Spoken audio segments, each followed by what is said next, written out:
They were in the concentration camp in Germany at that time, World War II. They come and call numbers. Those numbers are gone to the gas chamber. There is a young man, his number is called. The guy is terrified. A rabbi came up to him and said, "Son, don't fear this like this." A few days later, the war ended and this man lived.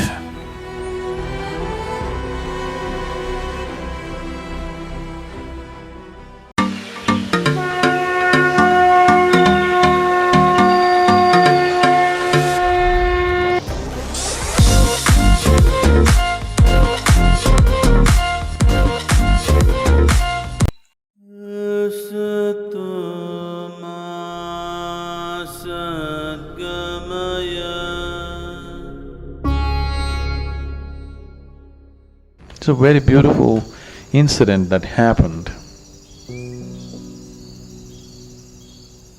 There's a guy who, I wrote about it later. They were in the concentration camp in Germany at that time, World War II. And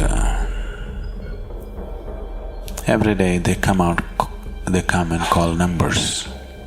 Those numbers are gone to the gas chamber. So when they call out numbers, people hide under this, that, they'll be dragged, beaten and taken.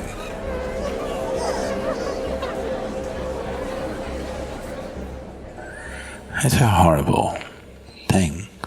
So you don't know, tomorrow your numbers may be called. Every day they live in terror. Tomorrow it could be my number. Because they have a certain capacity for the gas chamber. They can only take that many numbers per day. And also for the world, they don't want to look like a whole concentration camp died in one day. They died slowly out of sickness and illness and this and that. So every day 15, 20 numbers will be called and they have to go.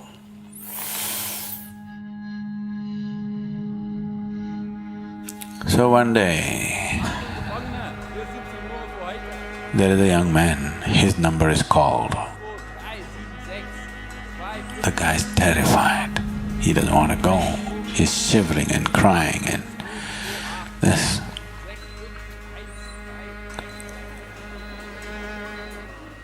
A rabbi came up to him and said, "Son, don't fear this like this." And he took off his shirt, gave it to him, "You wear my shirt with my number, I'll wear yours." In that fear and that overwhelmed with the possibility of death, he took out his shirt and gave it to him. The rabbi wore the shirt and went to the gas chambers.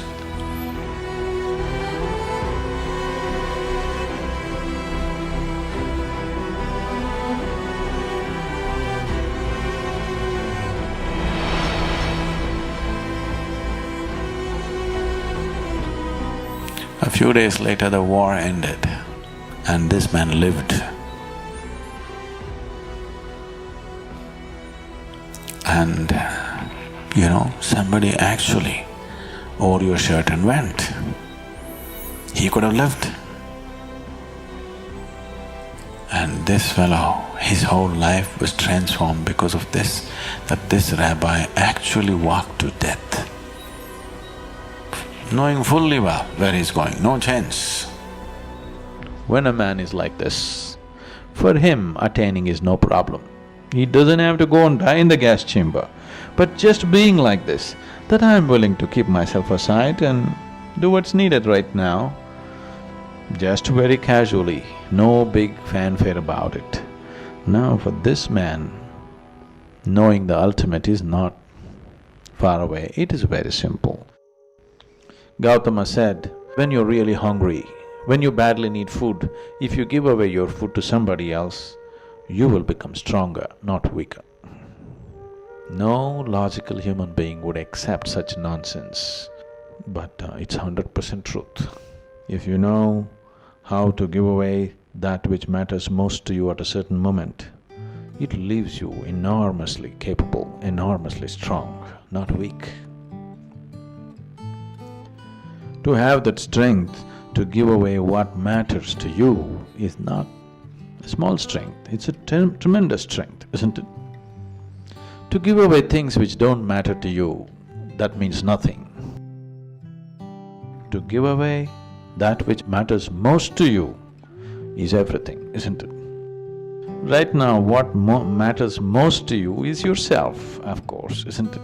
You say, no, my child, my husband, my wife, it's not true. What matters most to you is yourself, isn't it? If you can give yourself up, if you can just throw yourself into something, not because it is going to buy you a ticket to heaven, not because you will realize mukti out of it, not because of anything, simply to give away. You know, Ramana said, Atmagnanam ati sulabham. Knowing the ultimate, self-knowledge is the easiest thing. It is, if you know how to keep yourself aside.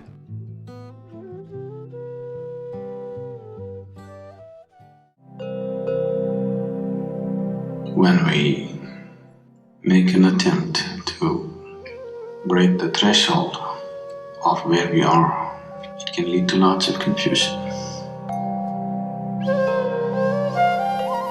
For those aspects for which you have no answers, I will answer.